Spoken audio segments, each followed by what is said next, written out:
Hello friends, welcome back to our channel. आज हम पढ़ने वाले हैं structure of antibody and types of antibody. ये एक फास्ट एंड क्विक रिवीजन है, so watch till the and.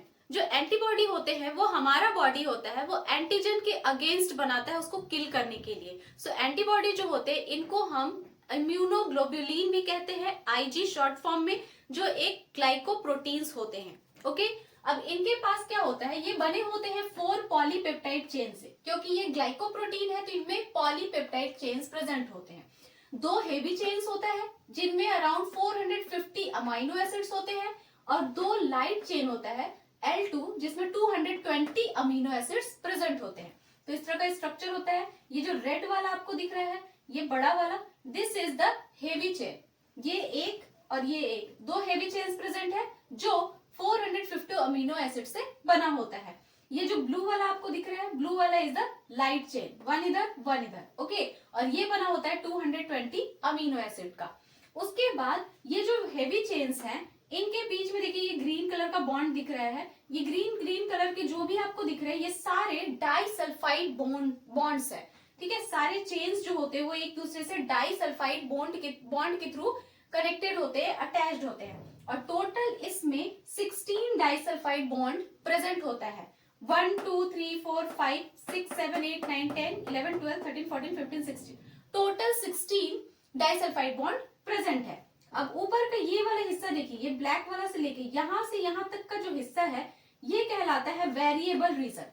Variable region का मतलब होता है ये हर स्पेसिफिक एंटीजन के लिए स्पेसिफिक होता है। अलग अलग एंटीजन बॉडी में एंटर करते हैं तो ये रीजन अलग अलग होता है। बाकी ये जो नीचे का हिस्सा है, these are the constant region. FC fragment, जो क्रिस्टल हो सकता है, फ्रेगमेंट C का मतलब है क्रिस्टलाइजेशन। ये वो फ्रेगमेंट होता है एंटीबॉडी का जो क्रिस्टलाइज हो सकता है। ओके, अब ये क्या होता है कि जो ये वाला रीजन है ना, ये इसको बोलते हैं लोग पैराटोप। ठीक है, पैराटोप मतलब ये साइट ऑफ एंटीबॉडी है, ये एंटीबॉडी का साइट है, साइट ऑफ एंटीबॉडी।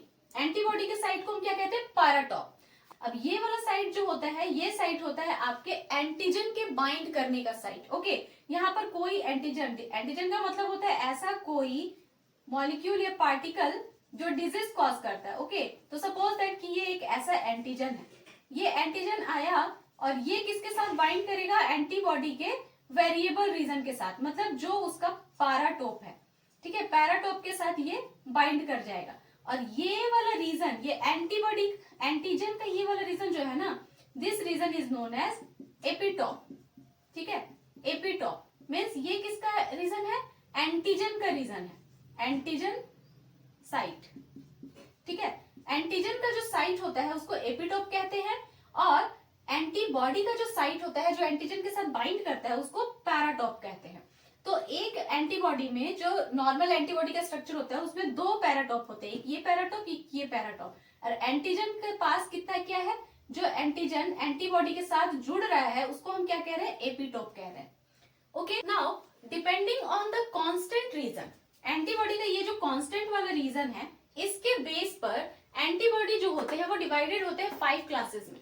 ठीक है, क्योंकि ये जो वेरिएबल रीजन होता है वो तो स्पेसिफिक एंटीजन के लिए स्पेसिफिक होता है, हर एंटीजन के लिए अलग अलग होता है। तो ये जो कांस्टेंट रीजन होता है ये हर एंटीबॉडी में सेम होता है। तो इसके बेसिस पर एंटीबॉडीज को 5 क्लासेस में डिवाइड किया गया है, IgA, IgD, IgE, IgG, IgM। तो सबसे पहले IgA को देखते हैं। IgA जो होता है, IG का मतलब इम्यूनोग्लोबुलिन। इम्यूनोग्लोबुलिन A जो है, it is the second most abundant antibody. Okay, जो कि हमारे बॉडी में 15 to 20% प्रेजेंट होते हैं। कॉल्ड सिक्रेटरी एंटीबॉडी, इसको हम सिक्रेटरी एंटीबॉडी भी कहते हैं, और ऑल्सो कॉल्ड कॉपरो एंटीबॉडी। कॉपरो एंटीबॉडी इसलिए कहते हैं क्योंकि ये फीसेस में प्रेजेंट होते हैं। जो अनडाइजेस्टेड फूड का जो वेस्ट हमारा निकलता है उस फीसेस में ये प्रेजेंट होते हैं एंटीबॉडी। उसके बाद ये प्रेजेंट होता है मदर्स का फर्स्ट मिल्क, जिसे हम कोलेस्ट्रम कहते हैं। जो मदर का फर्स्ट मिल्क निकलता है ना उसके अंदर ये एंटीबॉडी प्रेजेंट होता है जो बेबी को प्रोटेक्ट करता है।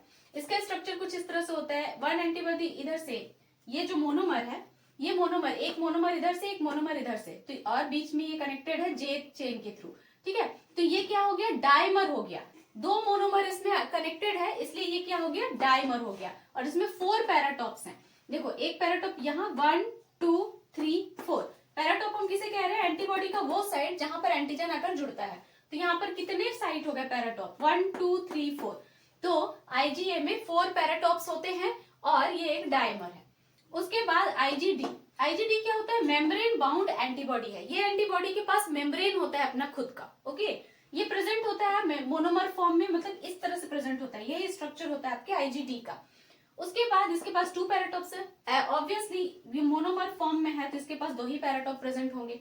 उसके बाद आता है हमारा IgG, immunoglobulin G. Immunoglobulin G जो है ये मोस्ट अबंडेंट ये ग्लाइकोप्रोटीन है, एंटीबॉडी है, जो कि आपका 75% हमारे बॉडी में प्रेजेंट होता है। और ये भी मोनोमर फॉर्म में ही प्रेजेंट होता है, इसी तरह के स्ट्रक्चर में प्रेजेंट होता है। और ये प्लेसेंटा को क्रॉस करता है, मीन्स मदर के बॉडी में ये प्रेजेंट होता है और ये प्लेसेंटा को क्रॉस करके फीटस के बॉडी में भी जा सकता है और जाता है और फीटस को प्रोटेक्ट करता है against the infections. Include in secondary immune response. Secondary immune response का मतलब होता है वो रिस्पॉन्स जब सेम एंटीजन दोबारा हमारे बॉडी में अटैक करता है, तब हमारा बॉडी जो एंटीबॉडी बनाता है उसको सेकेंडरी इम्यून रिस्पॉन्स कहते हैं। सपोज दैट कि हमें एक बार चिकन पॉक्स हो चुका है, उसके बाद पहली बार जब चिकन पॉक्स हुआ तो हमारा बॉडी जो है वो एंटीबॉडी बना चुका है, लेकिन फिर फ्यूचर में कभी दोबारा अगर चिकन पॉक्स किसी को होगा तो वही सेम एंटीबॉडी फिर से प्रोड्यूस होना शुरू हो जाएंगे और इसको बोलते हैं सेकेंडरी इम्यून रिस्पॉन्स। ओके, तो ये आईजीजी जो है वो सेकेंडरी इम्यून रिस्पॉन्स में काम करता है। नेक्स्ट है आईजीजी, आईजीई, इम्यूनोग्लोबुलिन ई। ये क्या करता है? ये एलर्जिक रिएक्शंस में काम करता है। अगर किसी भी चीज से हमें एलर्जी होती है तो फिर आईजीई एंटीबॉडी हमें उसके अगेंस्ट फाइट करता है। नेक्स्ट टाइप है आपका एंटीबॉडी का आईजीएम, इम्यूनोग्लोबुलिन एम। और ये सबसे लार्जेस्ट एंटीबॉडी होता है और इसके पास 10 पैराटॉप्स होते हैं, क्योंकि ये एक पेंटामर फॉर्म में प्रेजेंट होता है। मीन्स 5 मोनोमर्स एक साथ कनेक्टेड होते हैं। ये एक मोनोमर है, ये एक मोनोमर है, ये 1 2 3 4 5 5 मोनोमर एक साथ कनेक्टेड होते हैं और ये बीच में जो कनेक्शन इसको जे चेन कहते हैं।